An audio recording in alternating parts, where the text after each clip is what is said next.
crazy that was the same season?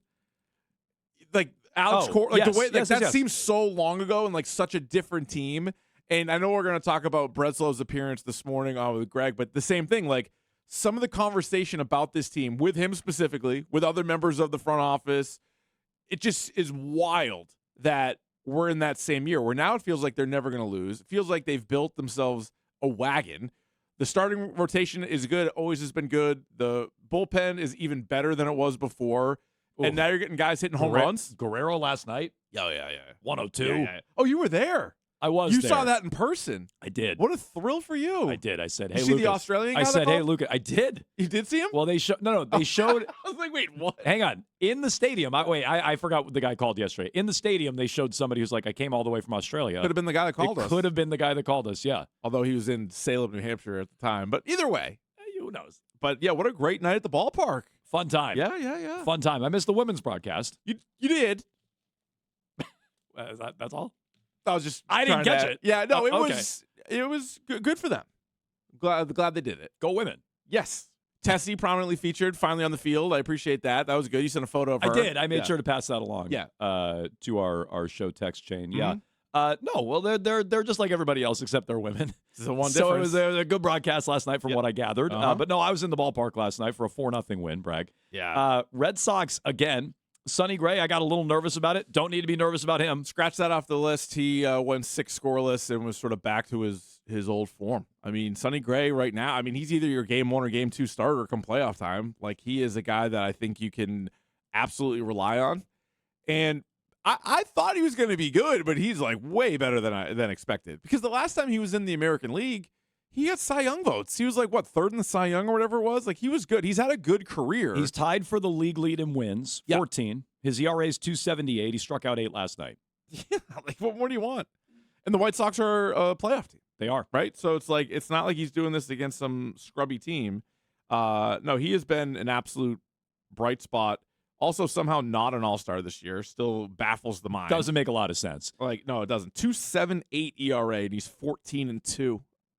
Like, even when the team sucked, they won every Sonny Gray start. Like, he kind of kept them. I mean, they were bad early. And remember, he even said, like, we suck. He's like, we're a bad baseball team. We're a bad baseball team. Yeah. He didn't say suck. He's like, we're a bad baseball team. And he's right. Red Sox, by the way, it took them 73 games to get their first 30 wins. It's taken them 35 to get their next 30. Man, they were showing some stats, too, of just the games at Fenway Park. I think they're 15-4 in their last 19 games at Fenway. And they have more home runs at Fenway than they did the first however many games, which is like almost 20 more games. It's crazy. And yet they have more home runs now.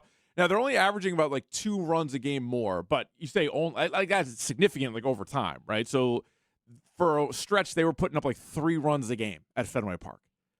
Now it's like 5.5 runs a game at Fenway Park. It's changed quite a bit, and it changed very, very quickly. Last night, Wilson Contreras left the game. We're going to get to that. Yeah. With all your phone calls here on Jones and Keefe, 617-779-7937. You can jump in here. We'll talk to Bradfo at 11:30.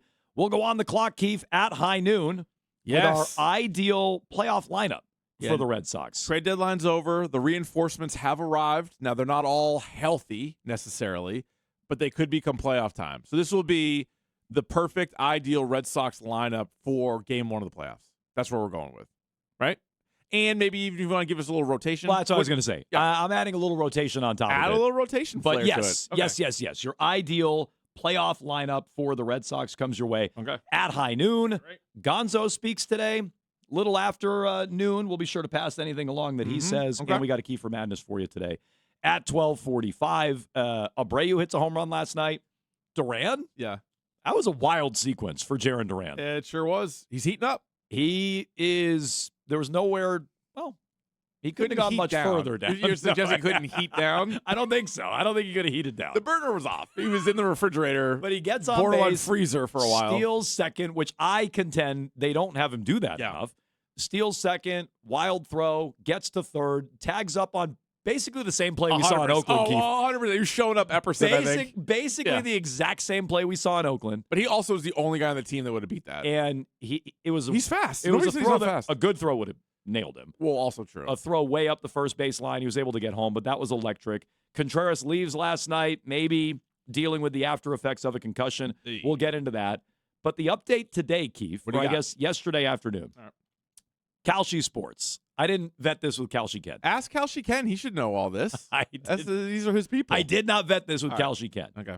But according to Kalshi, the Red Sox have now leaped the Yankees and Rays as the favorites to win the American League at 20%, greater than 19 for the Yankees, greater than 16 for the Rays, 10 for the Astros and Mariners, et cetera, et cetera. Now, it's not all the markets agree. I'll give you the DraftKings and FanDuel updates if you want, but Kalshi has them as the favorites in the AL. Agree or disagree? Agree. Oh, I absolutely agree. And we've seen it head-to-head, so it's not even just from afar, like, oh, what would a series with the Rays or a series with the Yankees look like? We've seen it. We've seen it recently. The White Sox still lead the AL Central by 3 games over Cleveland, and they're taking care of business there. They don't belong on the field with the Red Sox. No, they don't. They look lost. It looks like a team that wandered onto the field, just grabbed 9 guys on their way into the ballpark, and are getting slapped around every night by the Red Sox. And then it's been a while now, but the Red Sox have had a better record than everybody in the AL West. You know, that 15-game heater, sort of allowed that to happen, and now they're still there. Every team in the AL West has a negative run differential, and so the Red Sox are flying up. That if you're looking at that, for a while we were just looking at the Chad Sox. What's Chad Tracy doing?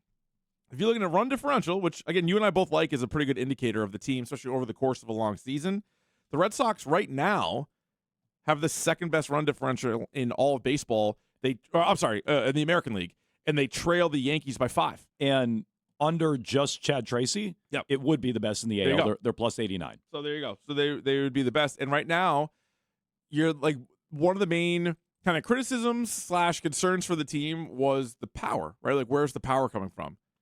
Seem to be generating some power here recently. Willie Abreu joins the 20 home run club. Contreras, and let's keep an eye on what's going on with him and if he's healthy enough, but that's another power guy. Rafaela's running into home runs, and then even guys like Durbin and Duran. And then you're waiting on Adley Rutschman. Not that he's a 30 home run guy, but he could be a high teens 20 home run guy when he's healthy and playing. So, yeah, I get why Kalshi would have them number 1, because on their own I kind of like this team. And then when you start comparing them to the other lineups and the other rotations, why wouldn't it be them? By the way, in the standings, they're 5.5 back of the Rays. Yep. They're only a game back of the Yankees, tied in the loss column with the New York Yankees, which is kind of crazy. Brad Foe wrote about this today. I'll tell you what I don't want. Keep your eyes on the top of the division. Rafaela said it a month ago. Keep your eyes on the top of the division, because Tampa, I've tried to say this all year. They'll get them. Tampa's not that good. No, they're not. They're really Everybody not. trying to tell us, Yandy Diaz. I'm like, Yandy Diaz is good. Junior Caminaro's great. However, the betting futures, DraftKings, Yankees plus 260 to win the AL, Rays plus 450, Red Sox plus 550, so Sox are third at DK. So they think that the Yankees are going to come back from 4.5 on the Rays, but they're not saying the Red Sox will. But they're not giving the Rays, which you would think would be the chalk. FanDuel has the Yankees plus 240, Red Sox second plus 440, Tampa plus 500. So Yankees getting respect, Rays really not. No, not at all. And the Red Sox getting a bit of it, a bit more anyway from FanDuel than DraftKings. FanDuel Rays sprinkle might be a buying opportunity. I mean, they're up 4.5 games. Yeah. But no, I wouldn't be surprised that both could pass them. I mean, if I don't know what's going on with Aaron Judge there, but the Red Sox, you got to feel really good about them. I mean, they're surging, and what's gonna stand in the way? What's gonna prevent that right now? Because every night it seems like you have a starter that gives you a chance. They have completely shortened the game too. The bullpen's insane. You get to the 5th inning with a lead, you're like, all right, game's over. What a great throw. 78, 82. So it was not a high pitch count. Yeah, he finished with 83. 83. But still. But the point is, you're comfortable enough to turn it over to that bullpen and you're fine. And then Whitlock's an absolute machine. They didn't need Chapman last night because of that Duran play. Guerrero's nice. And Guerrero's nice. Miller looked great the other day. Even Moran. How about the Moran? Started that. So he goes in there, non-safe situation. He goes in there. The first 3 pitches he threw, Wong didn't catch. The ball went to he off his glove 3 straight in a row. He didn't catch a single one of them. Was it his first 5 or 6 pitches were balls? It was 5. It was not great. No, he walked the first guy on 4, but the first 3 weren't even caught by the catcher. I'm like, I've never seen that in my life. Adley would catch those. Huh? Adley would catch those. Yeah, Adley framed those. They'd be strikes. Those would be strikes, yeah. So White Sox, again, we're at the framing thing's coming back to bite me. My Uncle Pete didn't yell at me last night. Contreras had a terrible challenge. White Sox, really bad. A horrible challenge. Might be concussed. Probably the dizziness, actually. Might that be actually concussed. does explain what the hell happened there.